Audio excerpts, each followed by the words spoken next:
President Trump posthumously awarded Charlie Kirk with the nation's highest civilian honor, the Presidential Medal of Freedom. In the White House Rose Garden this afternoon, the president presented the award to Kirk's wife, Erika Kirk. Today would have been the conservative activist's 32nd birthday.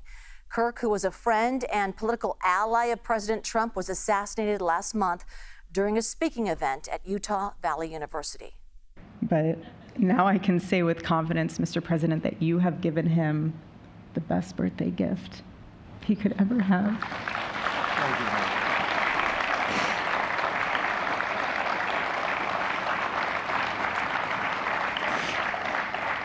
It's such an honor and the recognition of a life lived for defending freedom.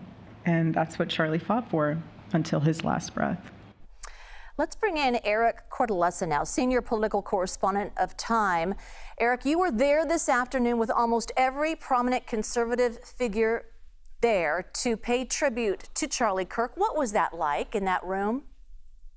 Well, I mean, it was a remarkable event because never before had I ever seen such a confluence of conservative heavy hitters, including some who are rivals within the movement, the MAGA movement, or the broader ideological firmament of the right. People like Tucker Carlson and Sean Hannity, who have a famously acrimonious relationship. Every single person who once anchored the 8 o'clock slot on Fox was there in a circle, huddled, talking before the ceremony began. It's Bill O'Reilly, Tucker Carlson, and now Jesse Waters. And, you know, what you really saw was someone who tried to be a coalition builder within the movement. That's one thing that, you know, Charlie Kirk said to me 2 weeks before he was assassinated when he was discussing how he managed the rift between Ron DeSantis and Donald Trump when he was campaigning for Trump and had endorsed him, but was still close with Ron DeSantis and many of his supporters. And he always tried to create something that could outlast individuals. That was part of the core purpose of Turning Point, to build something that could have a sustaining force to keep the conservative movement alive and outlive any figure who was in command of that movement. Obviously, Donald Trump has been in command for the last decade, but what you really saw at this gathering was a group of people who were very committed to trying to keep the kind of nationalist, populist energy a dominant force, not only on the right within Republican Party politics, but in the country more broadly.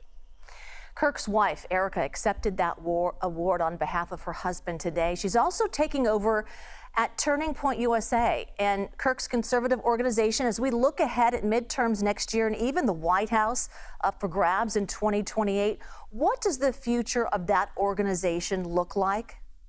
Well, I'll tell you, when I was at the Turning Point campus in Phoenix a month or so ago, I guess it was actually now about 6 weeks ago, I mean, it's a behemoth of an organization. There's 6 different buildings, all dedicated to a different branch of this multi-pronged organization. And what we expect Turning Point to become is something that is very much what Charlie Kirk envisioned, which is at once an advocacy organization pushing for a specific set of policies at the national, state levels, but also something that is trying to recruit young insurgent candidates who can challenge the establishment, people who can keep this movement alive. One thing that Charlie was very proud of was he created a ballot chasing operation designed to take advantage of early voting in key swing states, particularly in Arizona, where he lived, which is about 95% voted home.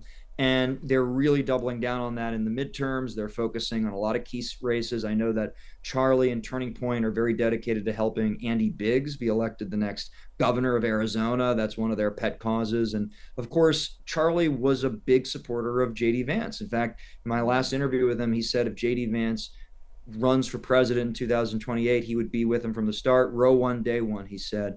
And so I think basically that is another prevailing view within the hierarchy of Turning Point currently. I think Erika Kirk and other people high up in the organization, Andrew Colvey, Tyler Boyer, are all going to be dedicated to sort of keeping that flame burning in the years ahead. All right, Erika Cortellessa, thank you so much. Thank you.